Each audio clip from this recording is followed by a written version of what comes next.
Hello दोस्तों, कैसे हैं आप लोग। उम्मीद है बहुत अच्छे होंगे। तो आप लोगों को जो 10th का सेटअप एग्ज़ाम हुआ, उस विज्ञान का साइंस का जो है हम आज आंसर की देखने वाले हैं। सभी क्वेश्चन का देख सकते हैं। सेटअप एग्ज़ाम का क्वेश्चन है, ये सेट ए है।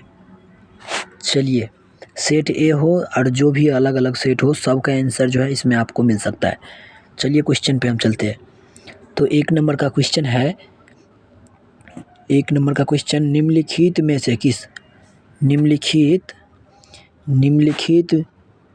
में से किस लेंस की फोकस दूरी धनात्मक है। किस लेंस की फोकस दूरी धनात्मक है? तो आपका उत्तल लेंस हो जाएगा धनात्मक। उत्तल लेंस होता है धनात्मक। चलिए अगला क्वेश्चन की ओर बढ़ते हैं। अगला क्वेश्चन है, निम्नलिखित में से कौन उत्तल लेंस की फोकस दूरी है, उसकी वक्रता त्रिज्या है। तो देखिए फोकस दूरी, इसलिए क्वेश्चन फिर रिपीट करते हैं। निम्न में से कौन उत्तल लेंस की फोकस दूरी है, उसकी वक्रता त्रिज्या 32 सेंटीमीटर है। देखिए त्रिज्या बराबर एफ बराबर होता है, एफ बराबर r/2 होता है। तो r का मान रखिएगा 32, तो काट करके आ जाएगा आपका डी नंबर 16 सेंटीमीटर। चलिए अगला क्वेश्चन की ओर बढ़ते हैं। अगला क्वेश्चन है, प्रकाश के अपवर्तन के कितने नियम है। तो प्रकाश के अपवर्तन के 2 नियम है, आप लोगों को पता होगा। चलिए अगला क्वेश्चन की ओर बढ़ते हैं। अगला क्वेश्चन है, तरंगदैर्घ्य को समानतः व्यक्तित किया जाता है किसमें? तो एंगस्ट्रॉन में। किसमें? एंगस्ट्रॉन में। तो करेक्ट आंसर इसका हो जाएगा सी, एंगस्ट्रॉन में। चलिए अगला क्वेश्चन की ओर बढ़ते हैं। अगला क्वेश्चन है, किसी लेंस द्वारा उत्पन्न आवर्धन का ऐसा मात्रक होता है। देखिए आवर्धन का ऐसा मात्रक कुछ नहीं होता है, मात्रकहीन होता है। तो इनमें कोई आवर्धन नहीं है, डी नंबर ऑप्शन हो जाएगा इसका। चलिए अगला क्वेश्चन की ओर बढ़ता है। अगला क्वेश्चन है, किसी गोलीय दर्पण द्वारा बना प्रतिबिंब का आवर्धन m निम्नलिखित में से किसके बराबर होता है। तो ये किसके बराबर होता है? तो m बराबर -v/u के बराबर। सी नंबर करेक्ट आंसर हो जाएगा इसका। चलिए अगला क्वेश्चन की ओर बढ़ते हैं। अगला क्वेश्चन है 7 नंबर, यदि एक अवतल दर्पण के यहाँ का क्वेश्चन दिख नहीं रहा है, चलिए हम थोड़ा जूम कर लेते हैं। अवतल दर्पण के सामने रखी वस्तु की दर्पण से दूरी बढ़ा दी जाए तो दर्पण की प्रतिबिंब की दूरी क्या हो जाएगा? तो प्रतिबिंब की दूरी जो हो जाएगा ये बढ़ जाएगा। तो ऑप्शन नंबर इसका ए हो जाएगा करेक्ट आंसर। चलिए अगला क्वेश्चन की ओर बढ़ते हैं। अगला क्वेश्चन है, उत्तल दर्पण की फोकस दूरी उसकी वक्रता त्रिज्या का अनुपात होता है। उत्तल दर्पण और वक्रता त्रिज्या, उत्तल दर्पण इसका करेक्ट आंसर हो जाएगा बी, 1/2 हो जाता है। ये सूत्र जो उत्तल दर्पण की फोकस दूरी और वक्रता त्रिज्या का संबंध को जब आप लोग तोड़िएगा तो ये आपको 1/2 निकलेगा। चलिए अगला क्वेश्चन की ओर बढ़ते हैं। अगला क्वेश्चन है,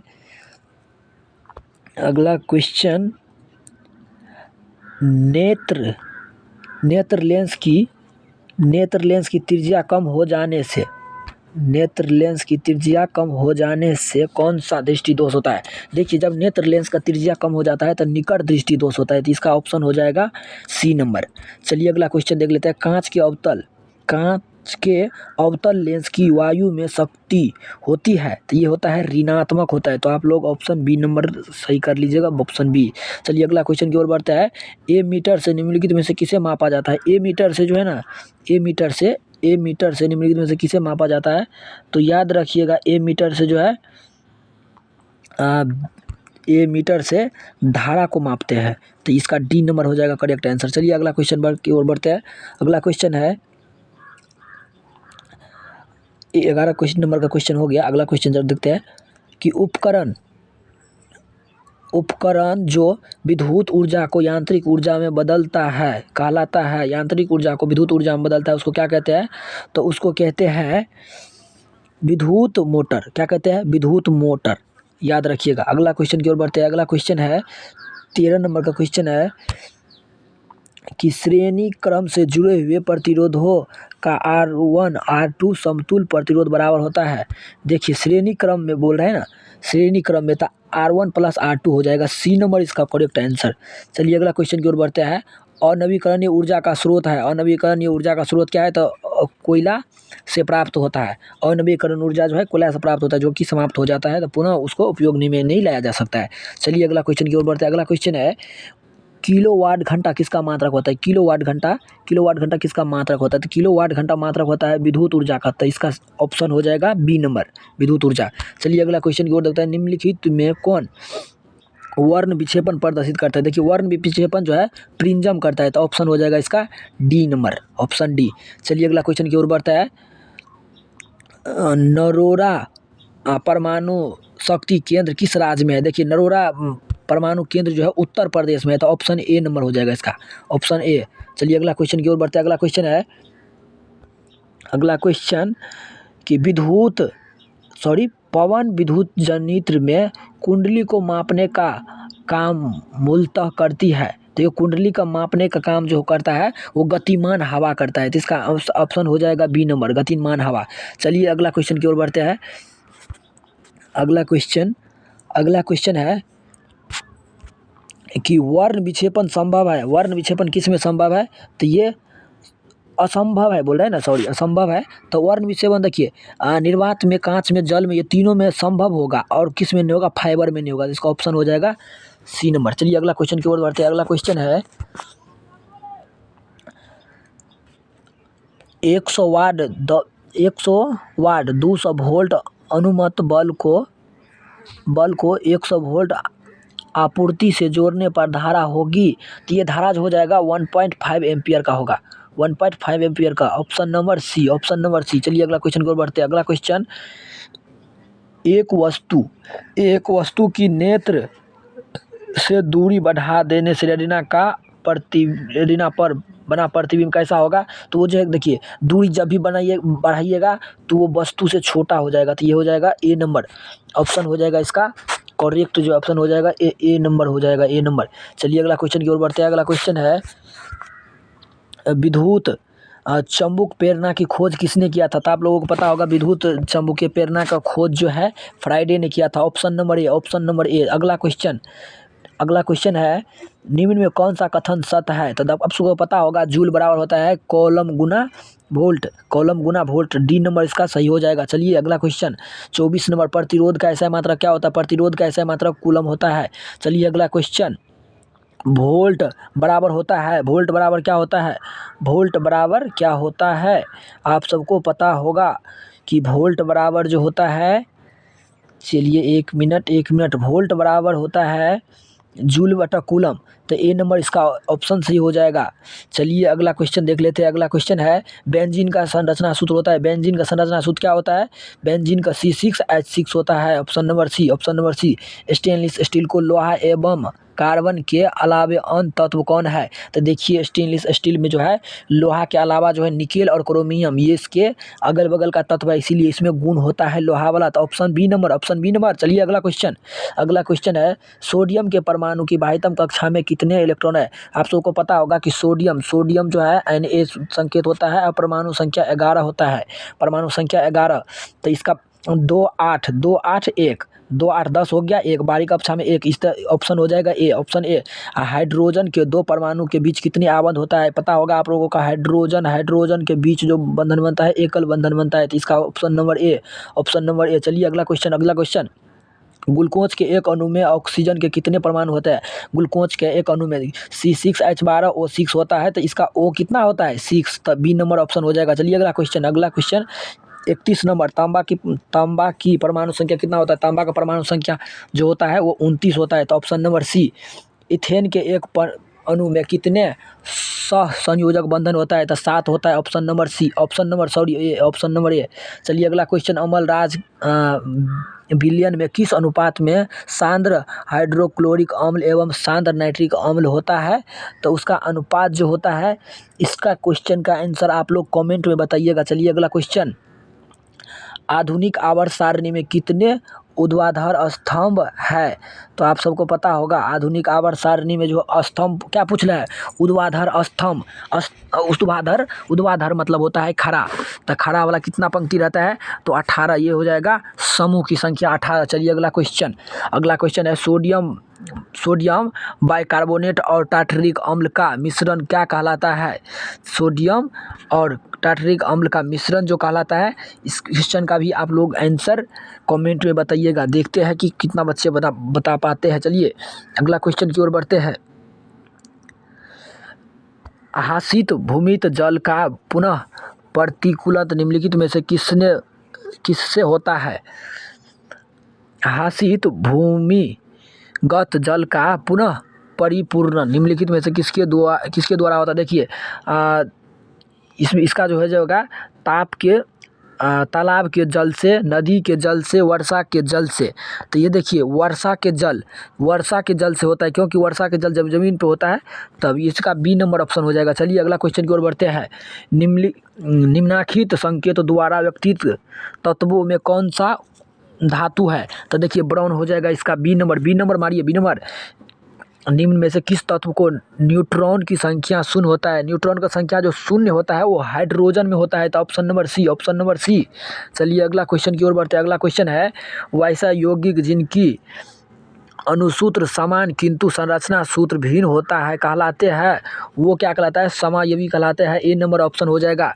चलिए अगला क्वेश्चन की ओर बढ़ते हैं। अगला क्वेश्चन निम्नलिखित विलयनों में कौन सा सबसे अधिक अम्लीय होता है। देखिए सबसे अधिक अम्लीय जो होगा ये pH1 हो जाएगा, pH1, क्योंकि अम्ल क्या होता है 7 से कम, तो ये जो होगा सबसे अधिक, जितना pH कम रहेगा उतना अधिक क्रियाशील रहेगा। चलिए अगला क्वेश्चन देख लेते हैं। अगला क्वेश्चन, अधिकतर धातुओं के ऑक्साइड होते हैं। अधिकतर धातु जो होता है, याद रखिएगा सभी बच्चे, अधिकतर धातु क्षार्य होते हैं। अधिकतर धातु क्या होता है, क्षार्य होते हैं। चलिए मेडलिफ के आवर्त सारणी में समूहों की संख्या कितना है। देखिए मेडलिफ ने सबसे पहले बताया था, और मेडलिफ के आवर्त सारणी में कितने आवर्त समूहों की संख्या है, तो 9 है, याद रखिएगा 9, सी नंबर ऑप्शन ऑक्सीजन। चलिए अगला क्वेश्चन, ऑक्सीजन आधुनिक आवर्त सारणी के किस समूह का तत्व है। ऑक्सीजन जो है ये 16 का तत्व है, याद रखिएगा 16। कौन सा 16 का तत्व है, 16 का तत्व, तो ऑप्शन नंबर डी वे तत्व। अगला क्वेश्चन वे तत्व जिनके बाहरी सेल पूर्ण रूप से भरे होते हैं। देखिए पूर्ण रूप से भरे होते हैं उसको कौन सा गैस, उत्कृष्ट गैस कहते हैं। तो ये ऑप्शन नंबर बी मारिए, ऑप्शन नंबर बी हो जाएगा इसका answer, correct answer option number B, उत्कृष्ट गैस। चलिए अगला क्वेश्चन देख लेते हैं। अगला क्वेश्चन है निम्नलिखित में कांसा किसकी मिश्रण होता है। कांसा जो होता है कॉपर और सिनेवार SN का, इसका मिश्रण होता है Cu + SN, मारिएगा इसका डी नंबर। चलिए अगला क्वेश्चन देख लेते हैं। अगला क्वेश्चन है आधुनिक आवर्त सारणी में क्षैतिज कतारों कहलाती है। देखिए क्षैतिज कतार जो कहलाता है वो क्षैतिज कतार आवर्त कहलाता है, ऑप्शन नंबर ए। अगला क्वेश्चन देख लेते हैं। नाइट्रोजन, अगला क्वेश्चन एक मिनट, अगला क्वेश्चन की ओर बढ़ते हैं। नाइट्रोजन की बाह्यतम कक्षा में इलेक्ट्रॉनों की संख्या कितना होता है। नाइट्रोजन का परमाणु संख्या कितना होता है, आप लोगों को पता होगा। नाइट्रोजन का संकेत 7, इसका परमाणु संख्या होता है 7 होता है, और उसका बाहरी कक्षा में 2, 5, तो इसका हो जाएगा सी नंबर ऑप्शन। चलिए 5। अगला क्वेश्चन देखते हैं। अम्ल का जलीय विलयन विद्युत का संचालन करता है, क्योंकि अम्ल जल में क्या होता है, अम्ल आयनित हो जाता है। अम्ल जल में क्या हो जाता है, आयनित हो जाता है, मतलब वो टूट जाता है प्लस माइनस में, इसीलिए इसका सी नंबर ऑप्शन हो जाएगा, सी नंबर। अगला क्वेश्चन की ओर बढ़ेंगे। अगला क्वेश्चन है जिंकाइड किस धातु का अयस्क है। जिंकाइड जो है जिंक का है, तो Zn संकेत हो जाएगा, इसका ऑप्शन हो जाएगा बी नंबर, करेक्ट आंसर हो जाएगा। मारिए बच्चे लोग, ऑप्शन नंबर बी। चलिए अगला क्वेश्चन की ओर बढ़ते हैं। अमोनिया क्लोराइड का जलीय विलयन क्या होता है। अमोनिया क्लोराइड का जलीय विलयन जो हो जाएगा ये क्षार्य हो जाएगा, ऑप्शन नंबर बी। अगला क्वेश्चन निम्नलिखित में से कौन सा तत्व आसानी से इलेक्ट्रॉन का त्याग नहीं करता है। देखिए आसानी से इलेक्ट्रॉन का त्याग नहीं करता है, ये फ्लोरीन नहीं करता है, तो ऑप्शन नंबर बी। अगला क्वेश्चन की ओर बढ़ते हैं। अगला क्वेश्चन है, सोने को कौन सी धातु मिलाकर मिश्र धातु तैयार की जाती है? तो सोनों में कॉपर मिला दिया जाता है जिससे कि वो ठोस हो, क्योंकि शुद्ध रूप में वो कठोरता उसमें नहीं होती है। चलिए अगला क्वेश्चन की ओर बढ़ते हैं। अमल के जलीय विलयन का स्वाद कैसा होता है? अमल के कड़वा होता है। कैसा होता है? कड़वा। Option number D, option number D सभी मार लीजिए, ऑप्शन नंबर डी मिलाइए, ऑप्शन नंबर डी मारिए सब। चलिए अगला क्वेश्चन की ओर बढ़ते हैं, ऑप्शन नंबर डी। चलिए अगला क्वेश्चन की ओर बढ़ते हैं। निम्न में कौन सा अम्ल ऑक्साइड है? अम्ल ऑक्साइड जो होगा SO2 सोडियम ऑक्साइड, ये हो जाएगा SO2। इसका डी नंबर ऑप्शन मारिए, डी नंबर सभी बच्चे डी मार लीजिए, डी SO2 क्या होगा? SO2 डी नंबर 54 का डी नंबर। चलिए अगला क्वेश्चन की ओर बढ़ते हैं। निम्न में कौन सा एक परमाणु अणु के रूप में रहता है? तो देखिए आर्गन जो होता है एक परमाणु, और ऑप्शन नंबर बी। अगला क्वेश्चन की ओर बढ़ते हैं। पक्षी और चमगादड़ के पंख है, समजात अंग है, ऑप्शन नंबर मार लीजिए बी। चलिए अगला क्वेश्चन की ओर बढ़ते हैं। जठर ग्रंथियाँ पाई जाती है, जठर ग्रंथियाँ किस में पाई जाती है? तो आमाशय में पाई जाती है, ऑप्शन नंबर ए। अंडकोश का कारक है, अंडकोश का कारक जो होता है LH, याद रखिएगा LH, ए नंबर ऑप्शन। सही खाद्य श्रृंखला उदाहरण है, देखिए घास खाता है कौन? बकरी। या बकरी कौन खाएगा? बाघ, ऑप्शन नंबर बी इसका करेक्ट आंसर हो जाएगा। अगला क्वेश्चन की ओर बढ़ते हैं। बीज विकसित होता है, बीज किस में विकसित होता है? बीजांड में, ऑप्शन नंबर बी। किस पौधे में रंध्र अनुपस्थित रहते हैं? रंध्र जो अनुपस्थित रहता है मतलब प्रेजेंट नहीं रहता है। आम में रहता है, नागफनी में रहता है, कनेर में रहता है, कनेर नारियल को बोला जाता है, लेकिन नरियम बोलते हैं ना इसको। हाँ चलिए, लेकिन किस में नहीं होता है अनुपस्थित, मतलब किस में प्रेजेंट नहीं होता है रंध्र? तो ये हाइड्रा हो जाएगा, ऑप्शन नंबर ए। 61 नंबर का ऑप्शन नंबर बी हो जाएगा, sorry option number B hydra. चलिए अगला क्वेश्चन की ओर बढ़ते हैं। क्लोरोफिल वर्णक का रंग कैसा होता है? देखिए क्लोरोफिल वर्णक का रंग हरा होता है, ऑप्शन नंबर सी। एक समान स्त्री में लिंग गुणसूत्र होते हैं, XX होता है, तो आप लोग मान लीजिएगा ऑप्शन नंबर सी। आयोडीन घोल को स्टार्च में मिलाने पर इसका रंग कैसा हो जाता है? तो नीला हला हो जाता है, नीला काला हो जाता है, ऑप्शन नंबर बी। अगला क्वेश्चन की ओर बढ़ते हैं। दो तंत्रिका कोशिका के मध्य खाली स्थान को क्या कहते हैं? दो तंत्रिका कोशिका के मध्य खाली स्थान को नेलेपस कहते हैं, सिनेपस कहते हैं। क्या कहते हैं? सिनेपस, ऑप्शन नंबर बी। चलिए अगला क्वेश्चन की ओर बढ़ते हैं। कृत्रिम परिस्थितिक तंत्र का उदाहरण क्या है? तो इसका हो जाएगा जल जीवशाला, बी नंबर ऑप्शन मार लीजिए। अगला क्वेश्चन की ओर बढ़ते हैं। अगला क्वेश्चन है, पौधों का उत्सर्जी पदार्थ है तो latex, option number C. Amoeba में पोषण विधि होती है, अमीबा में जो प्राणी समभोजी होता है, ऑप्शन नंबर डी। अगला क्वेश्चन है, वायुमंडल में O2 का कितना प्रतिशत है? मतलब ऑक्सीजन जो है O2 कितना प्रतिशत है? 21% है, 21%, याद रखिएगा 21%। तो ऑप्शन नंबर इसका हो जाएगा 69 का डी नंबर।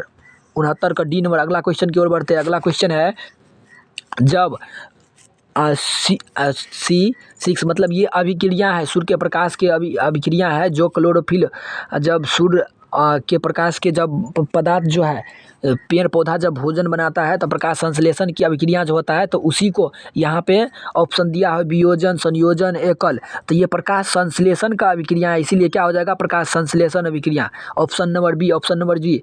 लसिका क्या है? लसिका देखिए उत्तक द्रव और हल्का पीला, ये दोनों है, तो सी नंबर इसका ऑप्शन हो जाएगा, 71 का सी। अगला क्वेश्चन, पराग कण पाया जाता है पराग कोश में, ऑप्शन नंबर सी। चलिए अगला क्वेश्चन, निम्न में से कौन सी छोटी आंत का एक भाग है? छोटी आंत का गृहिणी एक भाग है। अगला क्वेश्चन, शुक्राणु कोशिका होती है, शुक्राणु कोशिका होता है द्विगुणित, बी नंबर ऑप्शन। चलिए, एक अवयव मनुष्य के कितने दांत होते हैं? एक सामान्य मनुष्य के कितने दांत होते हैं? तो 32 दांत होता है, ऑप्शन नंबर सी। अगला क्वेश्चन की ओर बढ़ते हैं। अगला क्वेश्चन है, पादप हार्मोन साइटोकाइनिक सहायक है, किस लिए सहायक है? तो इनमें से तीनों हो जाएगा, डी नंबर इसका ऑप्शन मार लीजिए, डी नंबर। चलिए अगला क्वेश्चन की ओर, वंशागत नियमों का प्रतिपादन किसने किया था? तो ग्रेगर जॉन मेडल ने किया था, ए नंबर ऑप्शन, ए नंबर 77 का ए नंबर। अगला क्वेश्चन, स्टार्च को सर्वप्रथम कंपाउंड माइक्रोस्कोप से देखा गया था, कितने एक्स पर देखा गया था? तो 10x पर, याद रखिएगा 10x पर।